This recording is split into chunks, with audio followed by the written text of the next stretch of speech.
आरव और मीरा पक्के दोस्त थे। वे हमेशा साथ रहते, खेलते और हंसते थे। उनका गांव छोटा सा था, हरे भरे खेतों और चमकती नदी के बीच बसा हुआ। यहाँ की हवा में एक अलग ही ताजगी थी। हर दिन एक नया रोमांच था। वे तितलियों के पीछे भागते और कभी-कभी तो तितलियों को पकड़ने की कोशिश में गिर भी जाते। आम के पेड़ों पर चढ़ते और तारों भरे आसमान के नीचे कहानियां सुनाते। उनकी कहानियां कभी खत्म नहीं होती थीं। परिवार साथ खाना खाते, साथ हंसते और कहानियां बांटते। हर शाम का खाना एक उत्सव जैसा होता था। जिंदगी सरल थी, जिंदगी खुशहाल थी। यहाँ के लोग एक दूसरे के साथ मिलकर रहते थे। एक दिन आरव के पिता शहर से लौटे। उनके हाथ में एक छोटी चमकदार चीज थी। बच्चे और बड़े सभी उत्सुकता से उसे देखने लगे।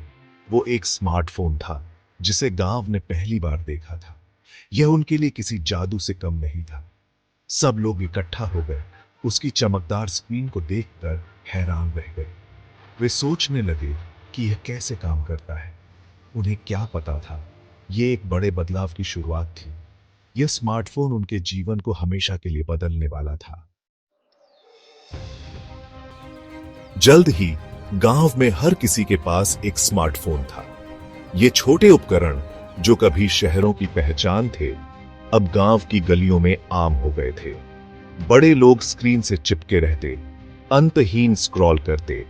वे अब अपने पुराने किस्से और कहानियां भूलने लगे थे, जो कभी उनकी शामों का हिस्सा हुआ करती थी। बच्चे गेम्स और वीडियो में खोए हुए अपने खिलौने और बाहर के खेल भूल गए। उनके खेल के मैदान अब खाली पड़े रहते थे और उनकी हंसी की आवाजें गुम हो गई थीं। खाना खाने में सन्नाटा छाया रहता। हर कोई अपनी डिजिटल दुनिया में खोया रहता। परिवार के बीच की बातचीत अब केवल स्क्रीन पर सीमित हो गई थी।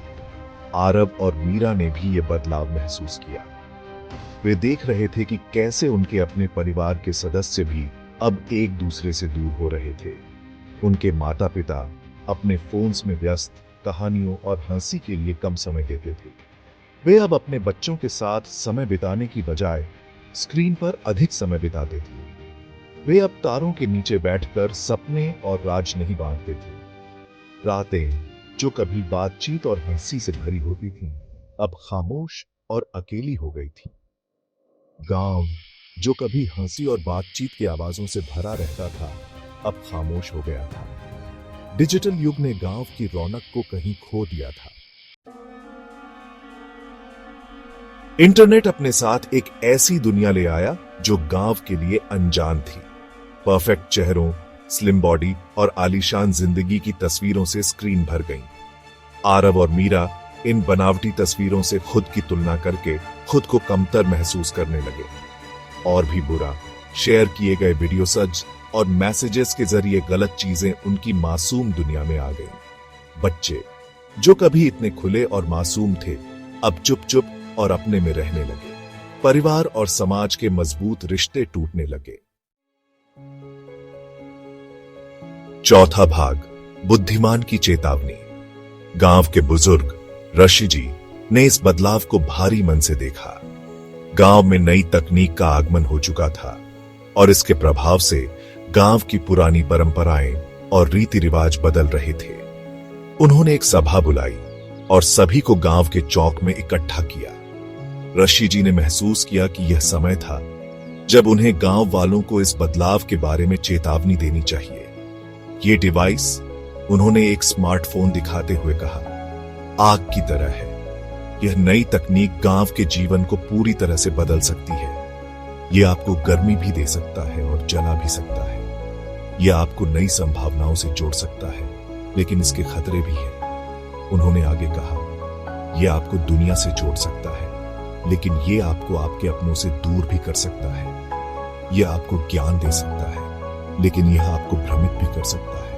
सावधान रहो, समझदारी से चुनाव करो, नई तकनीक का उपयोग करो, लेकिन अपनी जड़ों को मत भूलो। उनके शब्द हवा में गूंजते रहे, उनकी बदलती जिंदगी के लिए एक कड़ी चेतावनी। गांव वालों ने ऋषि जी की बातों को ध्यान से सुना और सोच में पड़ गए। पांचवां भाग, उम्मीद की किरण। आरव और मीरा ऋषि जी की बातों से परेशान होकर कुछ करने का फैसला किया। उन्हें अपने बचपन की खुशियां, अपने समाज का प्यार याद आया। उन्होंने छोटी शुरुआत की, दोस्तों को पारंपरिक खेल खेलने के लिए बुलाया, तारों के नीचे कहानी सुनाने का आयोजन किया। धीरे धीरे गांव जागने लगा।